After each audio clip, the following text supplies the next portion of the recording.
Pittsburgh. Thank you all. Thank you, thank you. Please have a seat. Please have a seat. Andrea, thank you so very much for that beautiful introduction and for your leadership. It really is my honor to be with you today. Thank you. And thank you to Risa and the Economic Club of Pittsburgh for hosting us today. And I also want to thank Mayor Gainey for being here. Mayor, you greet me each time I come to Pittsburgh. I thank you so very much for that and your leadership. Thank you.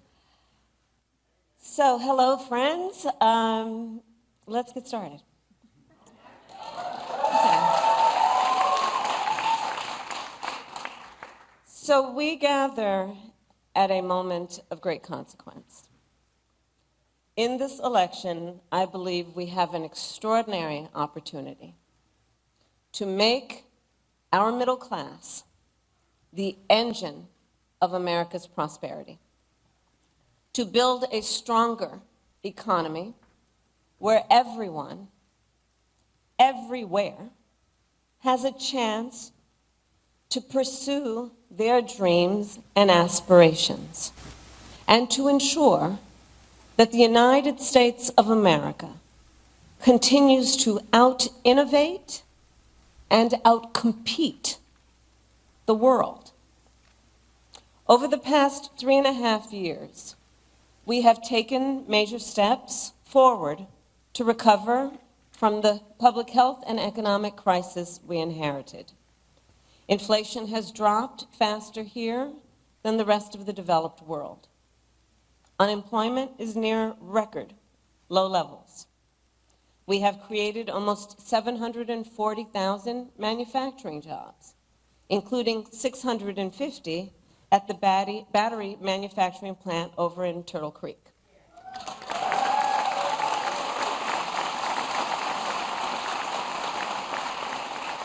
And we have supported another 15,000 jobs at Montgomery Locks. So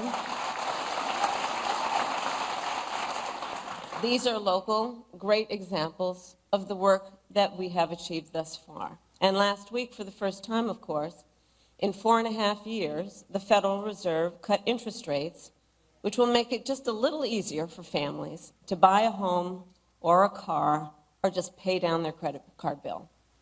But let's be clear, for all these positive steps, the cost of living in America is still just too high. You know it, and I know it. And that was true long before the pandemic hit. Many Americans who aspire to own a home are unable to save enough for a down payment on a house, and starting to think that maybe home ownership is just outside of their reach. Folks who live in factory towns and in rural communities, who have lost jobs, are wondering if those jobs will ever come back. Many Americans are worried about how they'll afford the prescription medication they depend on. All of this is happening at a time when many of the biggest corporations continue to make record profits while wages have not kept up pace. I understand the pressures of making ends meet. I grew up in a middle-class family, and while we were more fortunate than many, I still remember my mother sitting at that yellow Formica table, late at night, cup of tea in hand, with a pile of bills in front of her, just trying to make sure that she paid them off by the end of the month. Like so many Americans, just trying to make it all work. Every day, millions of Americans are sitting around their own kitchen tables and facing their own financial pressures. Because over the past several decades, our economy has grown better and better for those at the very top, and increasingly difficult for those trying to attain, build, and hold on to a middle-class life. In many ways, this is what this election is all about. The American people face a choice between two fundamentally very different paths for our economy. I intend to chart a new way forward and grow America's middle class. Donald Trump intends to take America backward to the failed policies of the past. He has no intention to grow our middle class. He's only interested in making life better for himself and people like himself, the wealthiest of Americans. You can see it spelled out in his economic agenda. An agenda that gives trillions of dollars in tax cuts to billionaires and the biggest corporations, while raising taxes on the middle class by almost $4,000 a year, slashing overtime pay, throwing tens of millions of Americans off of health care, and cutting Social Security and Medicare. In sum, his agenda would weaken the economy and hurt working people and the middle class. You see, for Donald Trump, our economy works best if it works for those who own the big skyscrapers, not those who actually build them, not those who wire them, not those who mop the floors,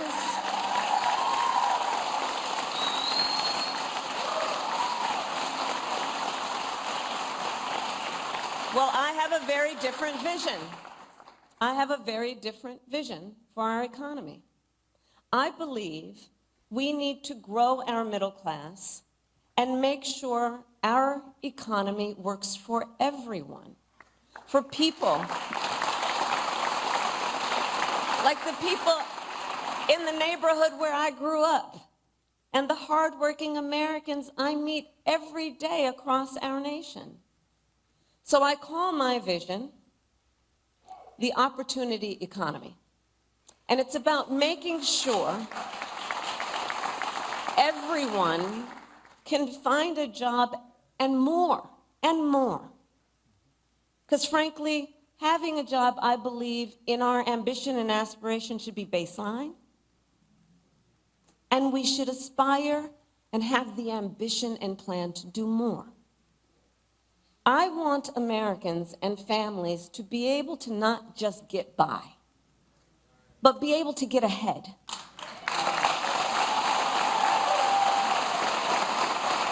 To thrive.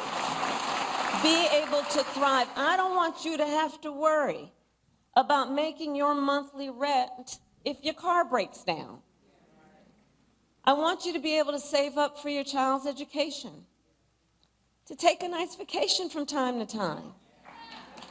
I want you to be able to buy Christmas presents for your loved ones without feeling anxious when you're looking at your bank statement.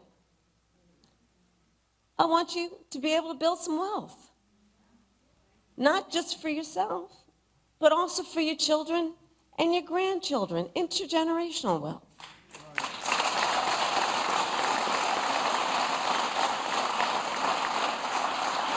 And here's the beauty of it all. We know how to build an economy like that.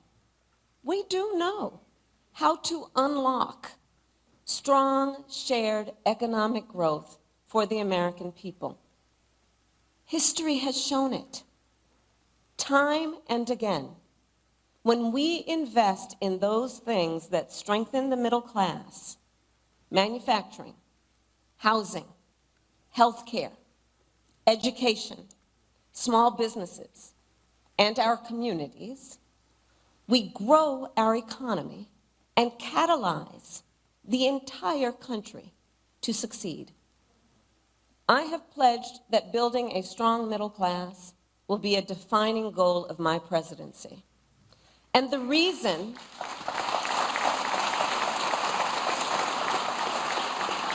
But let me tell you, the reason is not about politics and it's not about ideology. From my perspective, it's just common sense. It's just common sense. It's actually what works. When the middle class is strong, America is strong. And we can build a stronger middle class. The American economy, we know this here. The American economy is the most powerful force for innovation and wealth creation in human history. We just need to move past the failed policies that we have proven don't work. And like generations before us, let us be inspired by what is possible. As president, I will be grounded in my fundamental values of fairness, dignity, and opportunity. And I promise you I will be pragmatic in my approach. I will engage in what Franklin Roosevelt called bold, persistent experimentation.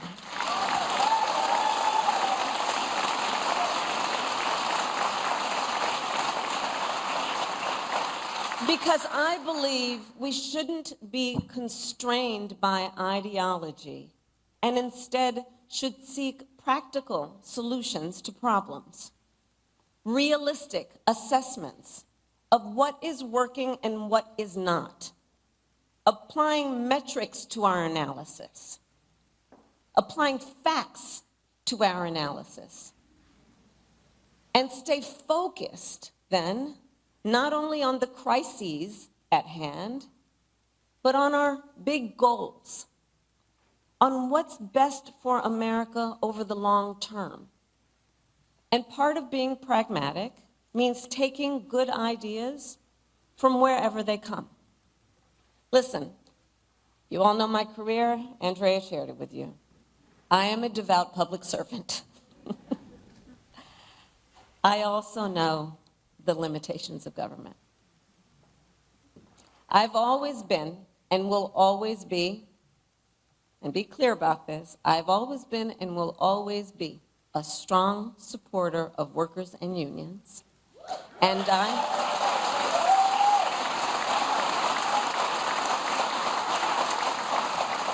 I also believe we need to engage those who create most of the jobs in America. Look, I'm a capitalist. I believe in free and fair markets. I believe in consistent and transparent rules of the road to create a stable business environment. And I know the power of American innovation. I've been working with entrepreneurs and business owners my whole career. And I believe companies need to play by the rules. Respect the rights of workers and unions, and abide by fair competition. And if they don't, I will hold them accountable. And if anyone has a question about that, just look at my record as Attorney General.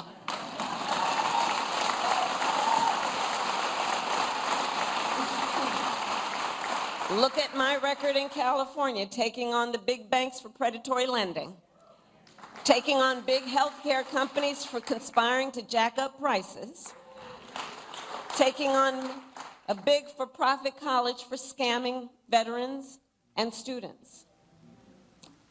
At the same time, I believe that most companies are working hard to do the right thing by their customers and the employees who depend on them. And we must work with them to grow our economy.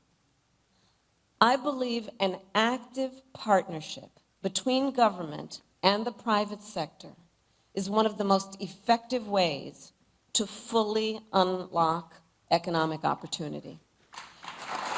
And that is what I will do when I am president. I will target the major barriers to opportunity and remove them. We will identify common sense solutions to help Americans buy a home, start a business, and build wealth. And we will adopt them. So let's start then with the first pillar of an opportunity economy, which is lowering costs. So I made that our top priority for obvious reasons, because if we want the middle class to be the growth engine of our economy, we need to restore basic economic security for middle-class families. To that end, the most practical thing we can do right now is to cut taxes for middle-class families and individuals. And that's what we will do. Under my plan, more than 100 million Americans will get a middle-class tax break. That includes $6,000 for new parents during the first year of their child's life. To help families cover everything from car seats to cribs. We'll also cut the cost of child care and elder care.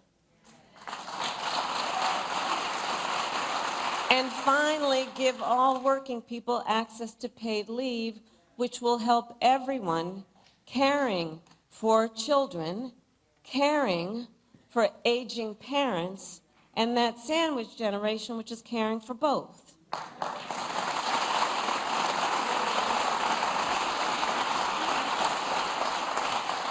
So I have a personal experience with caregiving. I remember being there for my mother when she was diagnosed with cancer, cooking meals for her, taking her to her appointments, just trying to make her comfortable, figuring out which clothes were soft enough that they wouldn't irritate her, and telling her stories to try and make her laugh. I know caregiving is about dignity. It really is. And when we lower the cost and ease the burdens people face, we will not only make it then easier for them to meet their obligations as caregivers, we will also make it more possible for them to go to work and pursue their economic aspirations. And when that happens, our economy as a whole grows stronger. Now, middle-class tax cuts are just the start of my plan. We will also go after the biggest drivers of cost for the middle class and work to bring them down. And one of those, some would argue one of the biggest, is the cost of housing.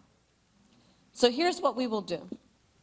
We will cut the red tape that stops homes from being built and take on, in addition, corporate landlords who are hiking rental prices. And we will work with builders and developers to construct 3 million new homes and rentals for the middle class, because increasing the housing supply will help drive down the cost of housing.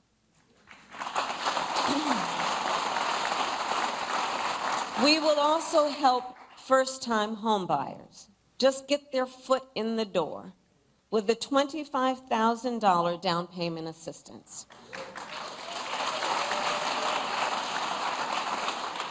Because the goal is clear. Let's help more Americans afford to buy a home, which we know is a critical step in their ability to grow their wealth and intergenerational wealth. And we will work to reduce other big costs for middle-class families. We will take on bad actors who exploit emergencies and drive up grocery prices by enacting the first ever federal ban on corporate price gouging.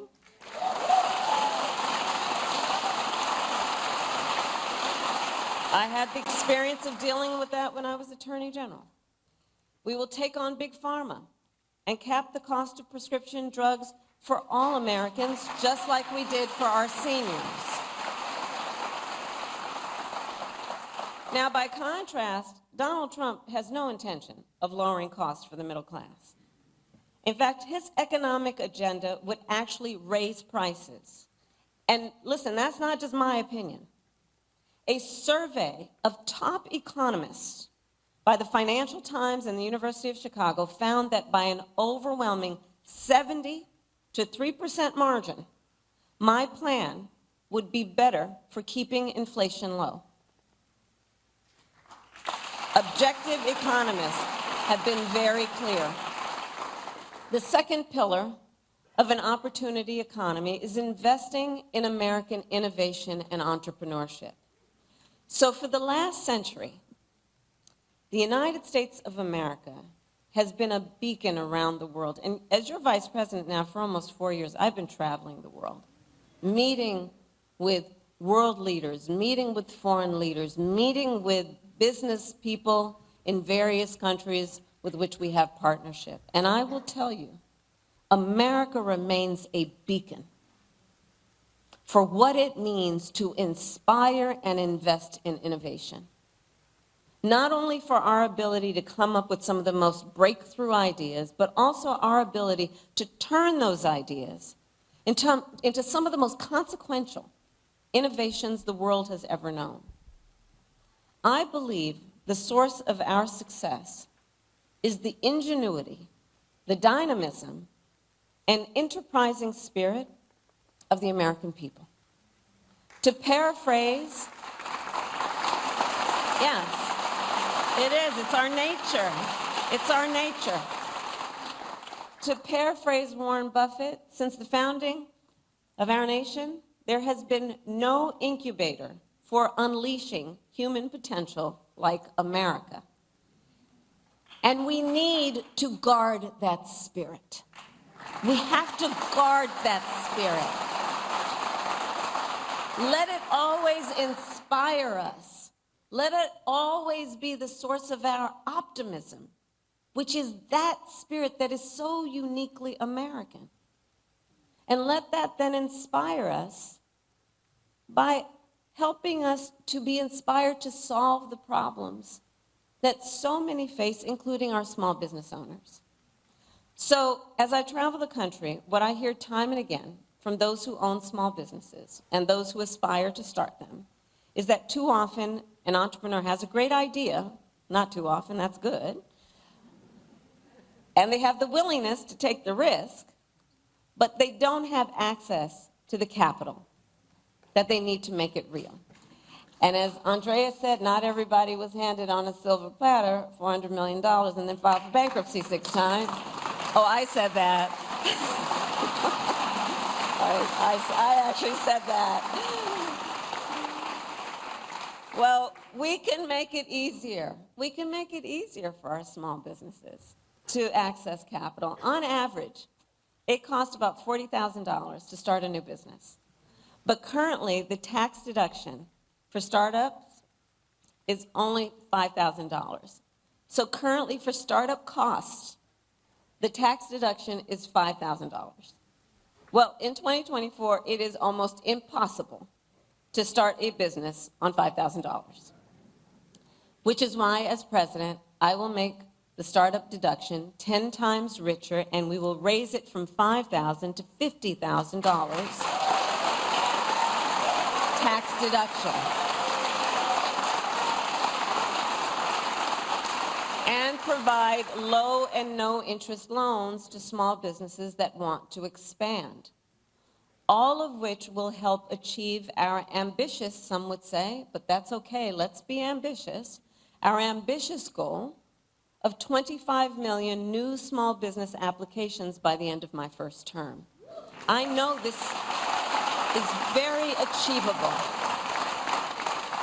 And for anyone here who is a small business owner, works for a small business, or has a small business in your life, you understand what I'm talking about in terms of when we build up our small businesses, what that does to entire communities to lift them up economically, civically, culturally, and in every way. Small businesses, the point being, help drive our economy. And they create nearly 50% of private sector jobs. And they strengthen our middle class. And if we can harness the entrepreneurialism of the American people and unlock the full potential of aspiring founders and small business owners, I am optimistic that no one will be able to outpace us. By contrast, Donald Trump, when he was president, has been described by one of the nation's leading experts on small businesses in a piece he published in a major paper as not being good for small businesses. In fact, the title, wait, because I'm bearing the lead right now. One of the leading experts on small businesses published a piece in one of the major newspapers, and the title, I'm going to quote, "Does Donald Trump hate small businesses?" And their answer was yes. Their answer was yes. Because at the same time that Donald Trump was giving a tax cut to big corporations and billionaires, he tried to slash programs for small businesses and raise borrowing costs for them. Instead of making it easier, he actually made it more difficult for them to access capital. And that's not surprising, because Donald Trump just does not prioritize small businesses. He does not seem to value, frankly, the essential role they play. But look, when I look at small business owners, I see some of the heroes of our economy. Not only entrepreneurs, but as I said, civic leaders, community leaders, part of the glue that holds communities together. The third pillar of our opportunity economy is leading the world in the industries of the future and making sure America, not China, wins the competition for the 21st century.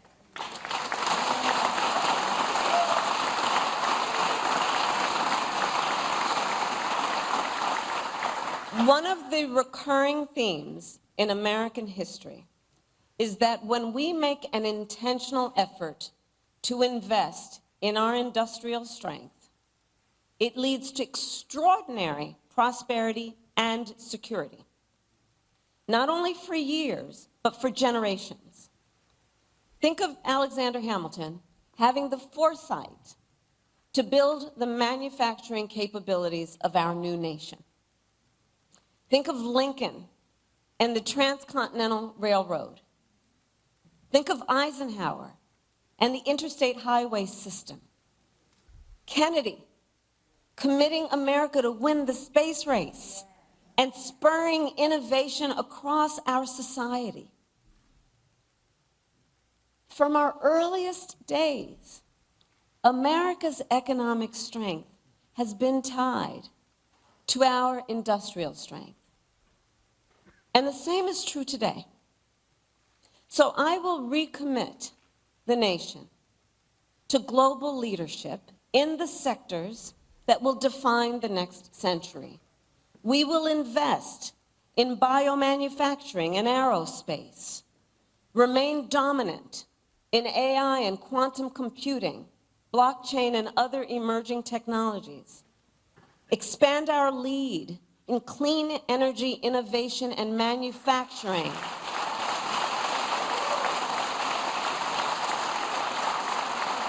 so the next generation of breakthroughs, from advanced batteries to geothermal to advanced nuclear, are not just invented, but built here in America by American workers.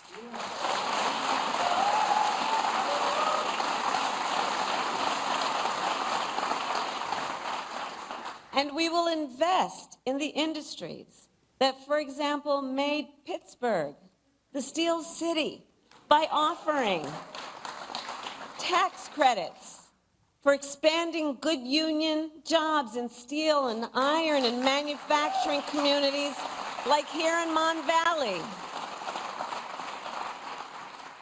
And across all these industries of the future, we will prioritize investments for strengthening factory towns. This is so important.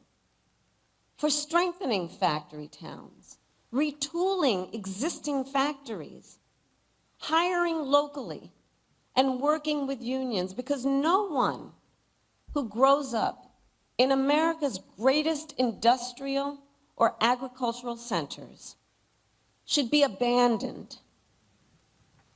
And understand what that means for real people, people we know, people we care about.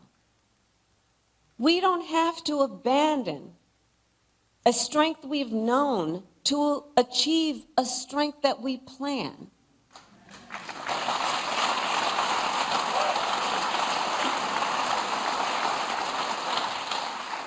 And here's what else we will do when I'm president. We will double the number of registered apprenticeships by the end of my first term.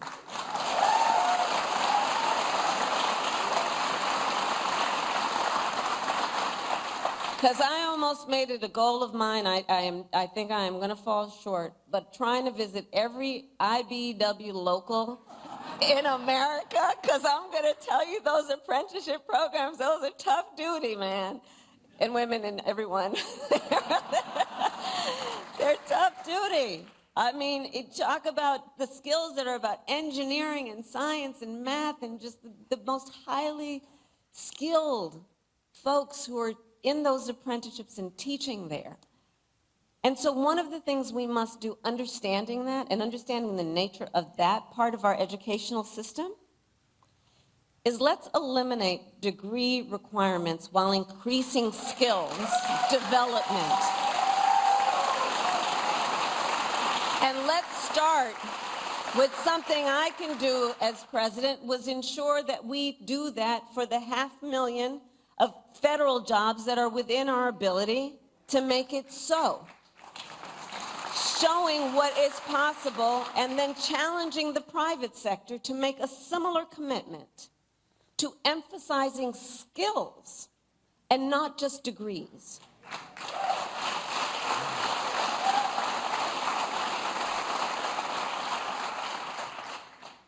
And we will reform our tax laws to make it easier for businesses to let workers share in their company's success. And I will challenge the private sector to do more, to lift up workers through equity, profits, and benefits, so more people can share in America's success and prosperity.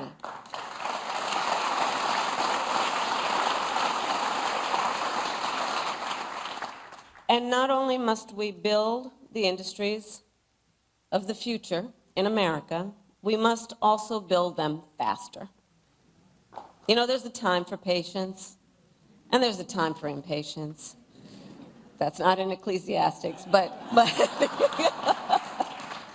just went off script for a minute, Mayor. But the simple truth is, in America, it takes too long and it costs too much to build.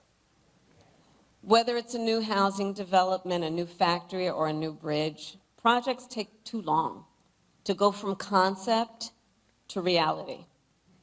It happens in blue states, it happens in red states, and it's a national problem.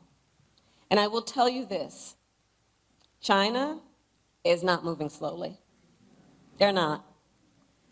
And we can't afford to either. If we are to compete, we can't afford to either. As president, if things are not moving quickly, I will demand to know why, and I will act. I will work with Congress, workers and businesses, cities and states, community groups and local leaders to reform permitting, to cut red tape, and get things moving faster. Because, look, as I said, patience may be a virtue, but not when it comes to job creation or America's competitiveness. Many of you know, the Empire State Building, you know how long it took to build that? 1 year. The Pentagon, you know how long that took? 16 months. No one can tell me we can't build quickly in our country.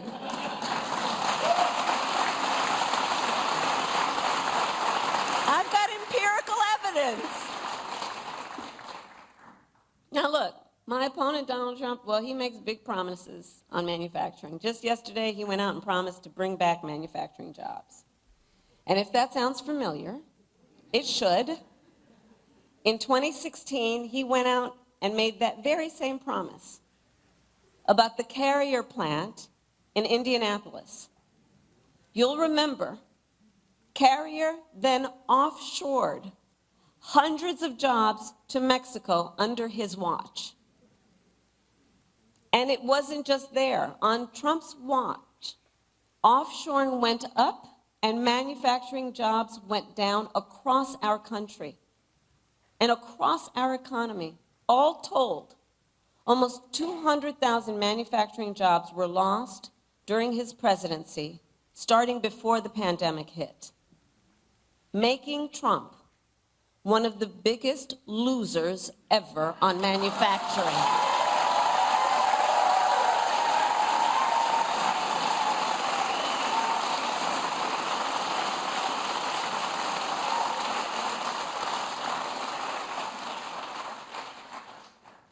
Donald Trump also talked a big game on our trade deficit with China. But it is far lower under our watch than any year of his administration. While he constantly got played by China, I will never hesitate to take swift and strong measures when China undermines the rules of the road at the expense of our workers, our communities, and our companies, whether it's flooding the market with steel, inferior, or at all, unfairly subsidizing shipbuilding, or hurting our small businesses with counterfeits. Recall, Donald Trump actually shipped advanced semiconductor chips to China, which helps them upgrade their military. Understand the impact of these so-called policies that really are not about a plan for strengthening our prosperity or our security. I will never sell out America to our competitors or adversaries. Never. Never. And I will always make sure we have the strongest economy and the most lethal fighting force anywhere in the world.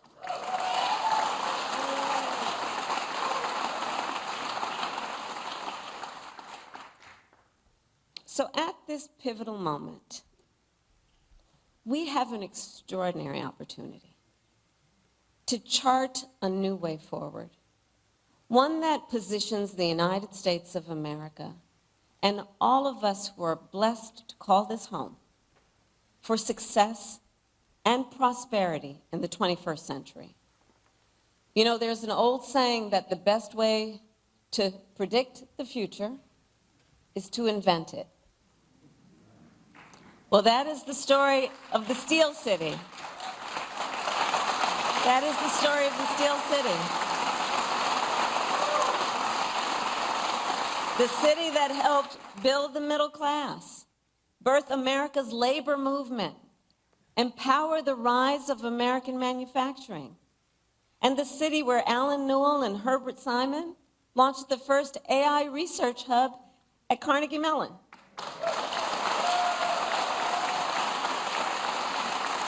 And created entirely new fields like machine learning. And Carnegie Mellon is now home to the largest university robotics center in America.